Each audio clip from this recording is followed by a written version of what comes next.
श्रीपाद श्रीवल्लभ चरित्रामृत अध्याय 31 दश महाविद्यांचे वर्णन। श्रीपादराजं शरणं प्रपद्ये।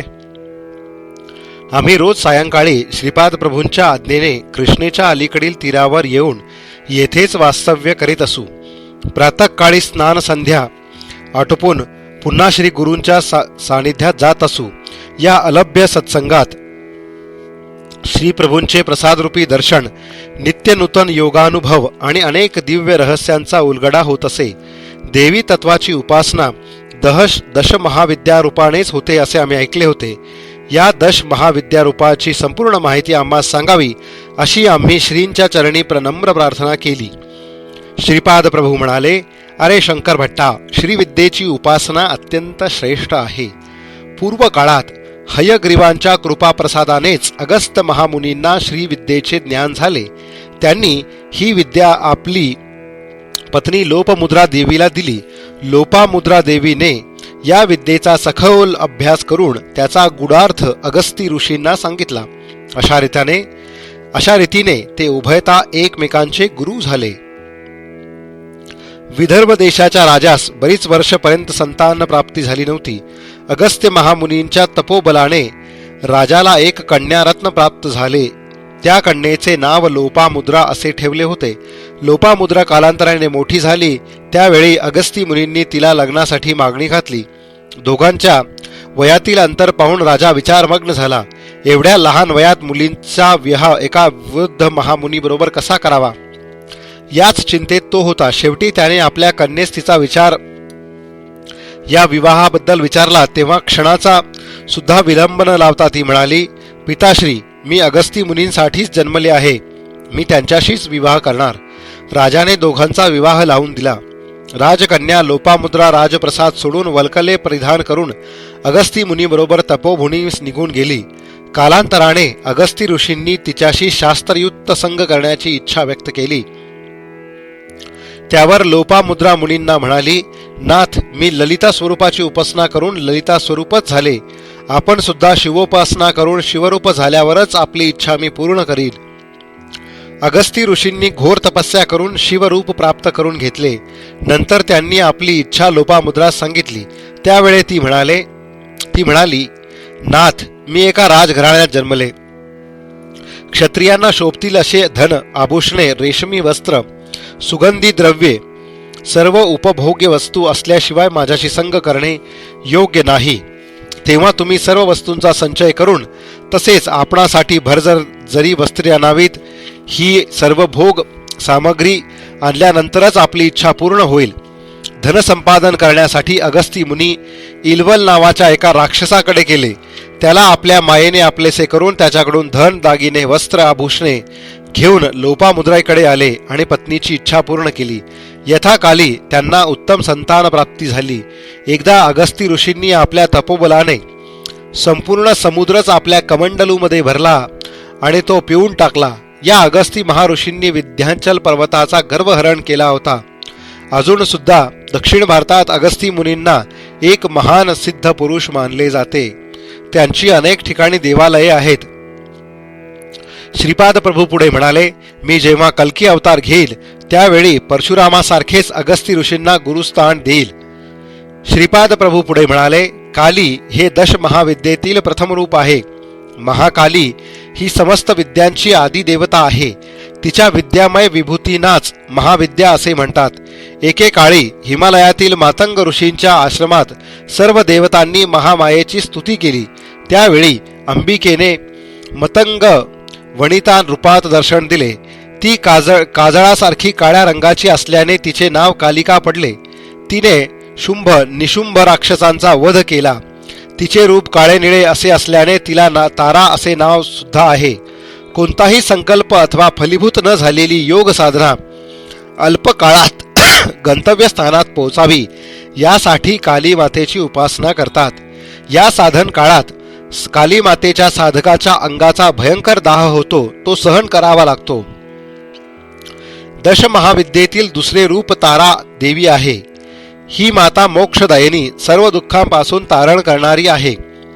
त्यामुळे तिचे तारा हे नाव प्रख्यात झाले। या देवीस नील सरस्वती असे सुद्धा नामाभिधान आहे. भयंकर अशा विपत्तीतून भक्तांचे रक्षण करणारी योगीजन असल्याने योगीजन हिची अग्रतारा रूपात आराधना करतात.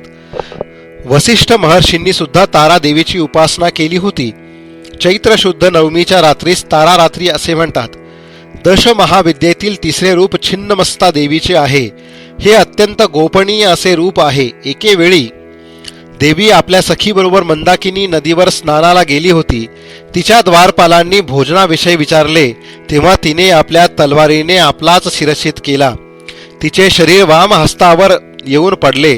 तिच्या धडातून रक्तधारा निघाल्या. त्यातील 2 धारा सखींनी प्राशन केल्या व तिसरी धार देवीने स्वतःच प्राशन केली. या दिवसापासून तिचे नाव छिन्नमस्ता असे पडले. हिरण्यकश्यपू आदी दानव या देवीचेच उपासक होते. दश महाविद्येतील चौथे रूप षोडशी महेश्वरीचे आहे. या देवीचे हृदय लोण्याप्रमाणे मऊ असून ती अत्यंत दयावान आहे. हिच्या आश्रयास आलेल्या साधकांना ज्ञानप्राप्ती त्वरित होते. विश्वातील सकल मंत्रतंत्राचे निर्माते या देवीचेच उपासक आहेत. या षोडशी महेश्वरी देवीचे वर्णन वेद श्रुती सुद्धा करू शकले नाहीत. ते नेती नेती असे म्हणून शांत झाले. ही प्रसन्नवदना माता भक्तांचे सकल मनोरथ पूर्ण करते. या भगवतीच्या उपासनेने भोग मोक्ष दोन्हीची प्राप्ती होते. दशमहाविद्येतील 5वे रूप भुवनेश्वरी देवीचे आहे. सप्तकोटी महामंत्र या देवीचे उपासक आहेत. या देवीजवळ काली तत्वापासून ते कमला तत्वापर्यंत 10 अवस्था असतात. त्यातून अव्यक्त भुवनेश्वरी व्यक्त होऊन ब्रह्मांडाचे रूप धारण करू शकते. प्रलय काळी कमलापासून म्हणजेच व्यक्त जगापासून क्रमाक्रमाने लय पावून काली या मूळ स्वरूपात बदलते. यामुळे या देवीला काळाची जन्मदात्री असे सुद्धा म्हणतात. दशमहाविद्येमध्ये 6वे रूप त्रिपुर भैरवीचे आहे.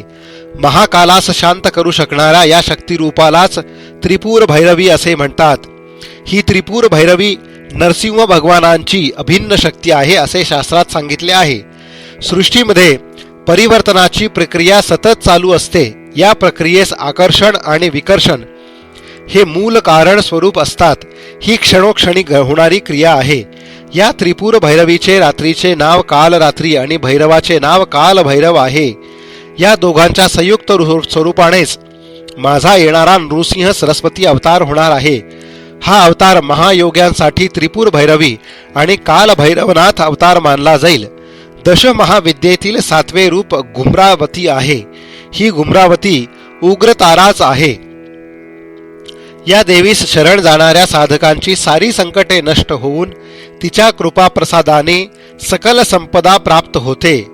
दशमहाविद्येतील 8वे रूप बगलामुखी देवीचे आहे. ऐहिक पारलौकिक देश समाजाचे अरिष्ट निवारणासाठी तसेच शत्रूच्या शमनासाठी या देवीची आराधना केली जाते. विष्णू भगवान परशुराम हे या देवीचे भक्त होते. श्री तिरुमला क्षेत्रातील श्री व्यंकटेश्वर स्वामींनी या देवीची मातेच्या स्वरूपात आराधना केली होती. दशमहाविद्येतील 9व रूप मातंगी मातेचे आहे. मानवाच्या गृहस्थ जीवनास सुखी करून पुरुषार्थ सिद्धीस नेण्याची शक्ती मातंगी मातेचीच असते. या देवीला मातंग ऋषींची कन्या सुद्धा असे सुद्धा मानतात. दशमहाविद्येतील 10वे रूप कमलालया मातेचे आहे. ही सुख समृद्धी प्रदान करणारी देवता आहे. भार्गव मुनींनी या मातेची आराधना केली होती. या कारणाने तिला भार्गवी असे सुद्धा नाव पडले. या मातेच्या कृपेने पृथ्वीचे पतित्व तसेच पुरुषोत्तमत्व या दोन्हींचा लाभ होतो. हीच देवी श्री व्यंकटेश्वर स्वामी बरोबर पद्मावती स्वरूपात तिरुमला क्षेत्रात असते. श्रीपाद प्रभू पुढे म्हणाले, दशमहाविद्या स्वरूपिणी अनघा देवी आणि तिचा प्रभू अनघ म्हणजे साक्षात दत्तप्रभू यांची अर्चना केली असता अष्टसिद्धींची प्राप्ती होते. प्रत्येक महिन्यातील कृष्ण अष्टमीस अनघाष्टमी म्हणून मानून अनघा मातेची पूजा अर्चा करावी. या तुमच्या आराधनेने सर्व मनोकामना पूर्ण होतील. प्रभू पुढे म्हणाले, अरे शंकर भट्टा, तू रचलेल्या श्रीपाद श्री वल्लभ चरित्रामृताचे पारायण करून येणाऱ्या शुक्ल अथवा कृष्ण अष्टमीस अनघाष्टमीचे व्रत करून 11 गृहस्थांना जेवण द्यावे अथवा त्यांना पुरेल एवढी शिधासामुग्रीचे दान करावे. अशा पारायणाने व अन्नदानाने इच्छित फलप्राप्ती निश्चित होते. प्रभू पुढे म्हणाले, श्री चरित्रामृत हा केवळ एक ग्रंथ आहे असे मानू नये. हा एक सजीव असा महाचैतन्याचा प्रभाव आहे. तुम्ही याचे पारायण करीत असताना यातील प्रत्येक अक्षरातील शक्ती माझ्या चैतन्यात प्रवाहित होते. तुमच्या न कळत माझ्याशी भावसंबंध घडतो. त्यामुळे तुमच्या धर्मबद्ध अशा सर्व इच्छा माझ्या कृपेने पूर्ण होतात. या ग्रंथराजाला तुमच्या पूजा मंदिरात नुसते ठेवले असता त्यातून शुभप्रद स्पंदने येतात. ही स्पंदने दुष्ट शक्तींना, दुर्दैव आणणाऱ्या शक्तींना पिटाळून टाकतात. श्रीपाद श्रीवल्लभांच्या चरित्रामृताची जाणतेपणे अथवा अजाणतेपणे निंदा केल्यास त्या निंदा करणाऱ्या व्यक्तीचे पूर्व पुण्य फळ धर्मदेवता घेते आणि योग्य अशा जीवाला वाटवून टाकते. अशा रीतीने श्रद्धावान गरीब भक्त भाग्यवंत होतो आणि अश्रद्धावान व्यक्ती गरीब होतो. हा अक्षर सत्य ग्रंथ आहे. याचे हा ग्रंथच स्वतः प्रमाण आहे. जिज्ञासू लोक याची परीक्षा घेऊ शकतात. मनात काही इच्छा ठेवून या ग्रंथाचे पारायण केले तरी चालते. आपले स्वतःचे जीवन शुद्ध करण्यासाठी अत्यंत श्रद्धा भक्तिभावाने या ग्रंथाचे पठण करावे. श्रीपाद श्रीवल्लभांचा जय जयकार असो. अध्याय 31 समाप्त.